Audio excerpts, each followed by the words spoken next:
occurred about 9:30 this morning, and hundreds of firemen have been battling the blaze now for more than 8 hours. They have it well contained, but many areas have not been searched for casualties simply because of the flames and smoke. John Palmer at the Pentagon, thanks. We're going to go back across town to our Washington bureau. Andrea Mitchell, we had missile trails in the sky over Kabul, Afghanistan. What have you learned about this, Andrea? According to senior officials, they do not believe this is an American attack. This is not from the Pentagon. Let me be clear on my sourcing. It is from another intelligence agency, but they do not believe that this is a U.S. attack. They think possibly this is dissidents in Kabul, but be very careful. We have no confirmation at this point that the U.S. is retaliating against Afghanistan.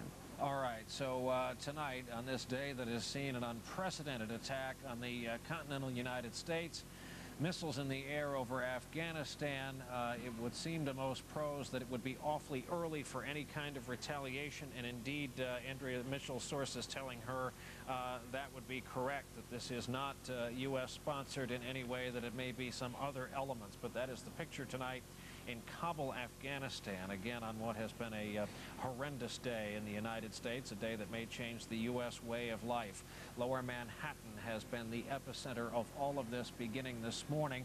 Most recently, it was the scene of yet another building collapse, one of the victims of today's earlier attack, really, by two hijacked aircraft full of passengers, and it is alleged hijacked pilots at the controls instead of the commercial jet pilots.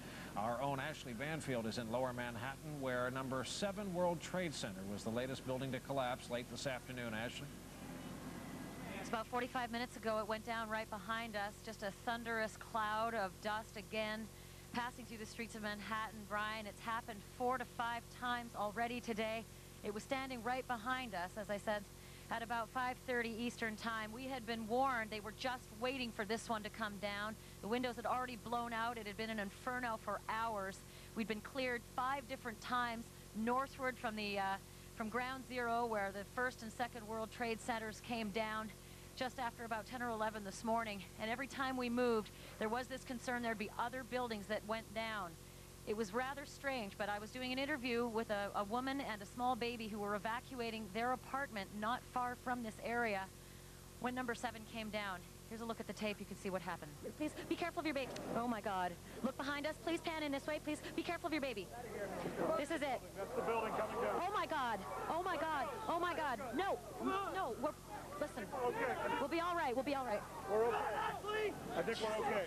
Ashley, I think we're okay. All right. We're going to have to move this way. We're going to have to move. We're going to have to move. That cloud is coming this way. Yeah. The concern is that the cloud was potentially going to be moving this way. The wind kept it eastward from us. We could maintain our position here on the perimeter. I just want to show you, Brian, from here down on the ground level in Manhattan, what some of the things that have been collected from the street can show us. I don't know if you can zoom into here, Michael, but these papers were collected from 1 and 2 World Trade Center. The headers on them say those addresses here, the 81st floor deliveries, the 87th floor deliveries, the 90th floor, the 92nd floor, what kind of parcels have come in. They were found scattered within a mile. Also this, I just wanted to show you as well. These are where we're being cut as tourniquets for a lot of the triage stations that were set up in the treatment areas. I can also tell you that a police officer who had been down in that dust zone for the better part of the entire day told me that a morgue had been set up, the location of which wasn't being disclosed, but that most of the bodies, take a look at this if you can, as this vehicle goes through. That's evidence of what we've seen a lot of today. Police and emergency vehicles covered in the Mount St. Helens type dust, and also the windows blown out. An ambulance also burned all along one side. The windows blown out of it as well. The ambulance driver passing through here and telling me this ambulance was new this morning. It's really just an unbelievable scene, Brian. All right, Ashley Banfield in Lower Manhattan. It was an unbelievable day for the traveling White House. We may never know the threat assessment as seen against this president today. This day saw him start out in Florida, then move to 2 different Air Force bases, one in Louisiana, one in the Midwest, before being en route back to Washington tonight, where we have learned he will address the nation on television. Because the White House was evacuated, the Vice President and First Lady were taken to safe places. NBC News correspondent Bob Kerr is doing his work out of FBI headquarters that has become the de facto White House briefing room this evening. Bob, good evening to you. Brian, good evening. On the phone this time because we have moved. A small group of us now are the first to be let in back to the White House. I have just cleared security, and you know the walk. I'm walking down through the northwest gate into the driveway, looking straight at the West Wing as we speak. So a small group of press now being allowed back in here to the White House. What's odd, Brian, is that tonight, a little while from now, there was supposed to be a joyous and gala barbecue on the South Lawn, a barbecue for Congress put on by President Bush. Obviously, that is not going to happen. The president himself was out of town today and kept out of town for a good while. First in Nebraska, first to Louisiana Air Force facility, and then to a Nebraska Air Force base, from where he will come back here to the White House. Also, for that matter, the congressional leaders, we're told, were also spirited out of town to protect them.